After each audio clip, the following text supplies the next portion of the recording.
are told, and the media emphasizes this, and the leaders of politics, etc., walk the world stage as if they are at the peak of political decision-making in the world. When you look at the way it really works, the presidents, prime ministers, and heads of NATO, etc., are nowhere near the top of this global pyramid. They're some way down. And they are appointed and manipulated into power by those above them that control the banking system, the media, etc., which you need to have money and media support if you're going to make these positions. So presidents and prime ministers, why they stand there, as you know, someone once said the president of America is the most powerful man in the world. My goodness me, what a joke. They are administrators of an agenda which is being decided above them by people outside the public eye mostly. This is the health pyramid, another wonderful example of how this works. You've got the transnational drug corporations controlled by this global elite. They, the transnational drug corporations, created the World Health Organization within the United Nations. The World Health Organization as a committee called Codex, which is devising regulations to make life very much more difficult for alternative healing and food supplements, etc. The Codex regulations come down and are introduced by European and national governments, go through the medical profession, and then are imposed on the people. And the alternative health methods, I say alternative, they've been around for thousands of years, the scalpel and the drug for 10 minutes, they are being squeezed out by this edifice of power. And because the drug companies control the World Health Organization and the doctors, etc., situations can arise like this. A few years ago, the World Health Organization announced there was going to be a measles epidemic the following year. And in Britain, the government spent taxpayers' money to produce very fear-based advertisements, black and white, with a big ominous voice saying, by the end of this year, one of these children on the picture will have died from measles. Oh my goodness, fear, the manipulation of fear again. As a result of that, there was a 99.99999% take-up all over Britain of that measles vaccine. A whole generation of children had that vaccine, and who supplied the vaccine?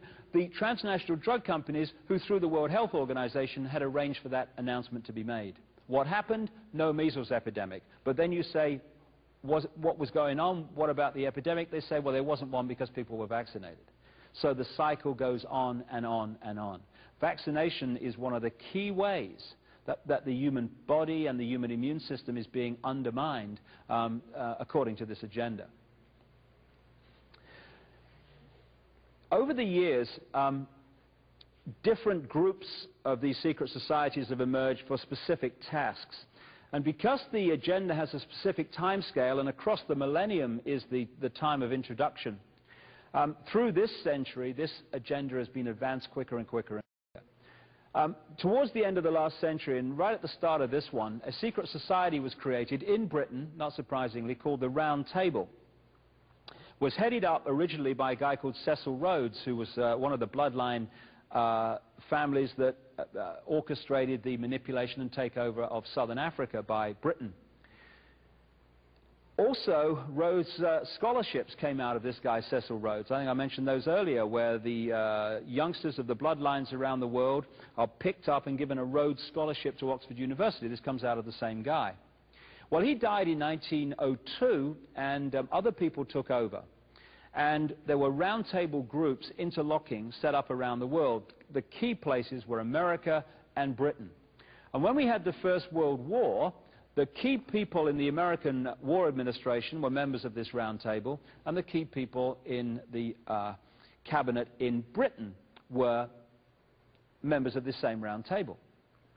So they orchestrated the First World War, and afterwards, when they were deciding how the world would be redrawn as a result of the war, the very same members of the round table were appointed to the Versailles Peace Conference to decide how it would be set up and redrawn. Classic problem, reaction, solution.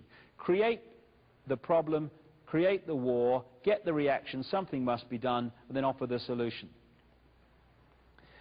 At that Versailles Peace Conference, again in Paris, the cities and locations keep reoccurring, they had a meeting at the Hotel Majestic in Paris in 1919, these roundtable members, both sides of the Atlantic, and they started to orchestrate the creation of offshoot organizations around this central core that would push this agenda on through the 20th century. The first one created was the Royal Institute of International Affairs in 1920 in London, still going strong today, a major part of this network. In 1921, in America, came the Council on Foreign Relations, which is subordinate to the London Royal Institute of International Affairs. Since 1921, virtually every president and endless major positions in the administrations of both parties have been members of the Council on Foreign Relations. You cannot become an ambassador for the United States today without being a member of this private organization. In 1954 came the Bilderberg Group, set up at the Bilderberg Hotel in Oosterbeek, Holland. And this, like the Trilateral Commission that came in 1972-73, these organizations coordinate the same agenda between apparently unconnected areas of our lives. So, for instance, the people that attend and are members of these groups are the top people in the global military, global politics, global banking, global business, global media, etc. And so through these organizations, the same policy is coordinated. And I'll just give you one example of what I mean. The Bosnian War has been an example, magnificent example, of all these elements that I'm talking about. First of all, it was problem, reaction, solution. You had the problem, the war, the reaction, something must be done, and the solution, a 60,000-strong world army under NATO control, which has advanced the agenda closer to the world army, which is the great goal of this agenda.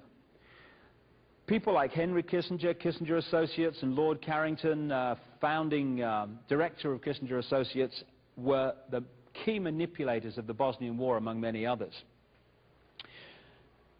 So when you take that into account, and then you look at these organizations, and you look at the key peace negotiators in Bosnia, throughout that period of that war and conflict, some incredible coincidences start to unfold. When the war started, the European Union appointed the first peace negotiator, Lord Carrington. Lord Carrington, founding director of Kissinger Associates that orchestrated the war. Lord Carrington, chairman of the Bilderberg Group since 1991. President of the Royal Institute of International Affairs, Trilateral Commission member. When he failed to achieve peace in Bosnia and the war went on, along came another European Union peace negotiator, Lord David Owen, Bilderberg Group, Trilateral Commission, and he was replaced when the war went on by Carl Bildt, the Swedish Prime Minister, Bilderberg Group. Working with them through this same period were the United Nations appointed peace negotiators. The first one was Cyrus Vance, Bilderberg Group, Trilateral Commission, Council on Foreign Relations. He was replaced by a Norwegian, Thorvald Stoltenberg, Trilateral Commission, Bilderberg Group. The war went on. The horrors went on. The clamor, something must be done, got louder and louder, politically and in terms of the general public. It was time to play the sting.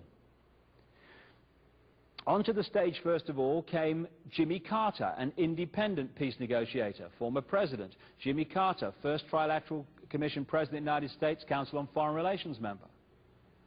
And then came the team that introduced the sting, the solution, the World Army.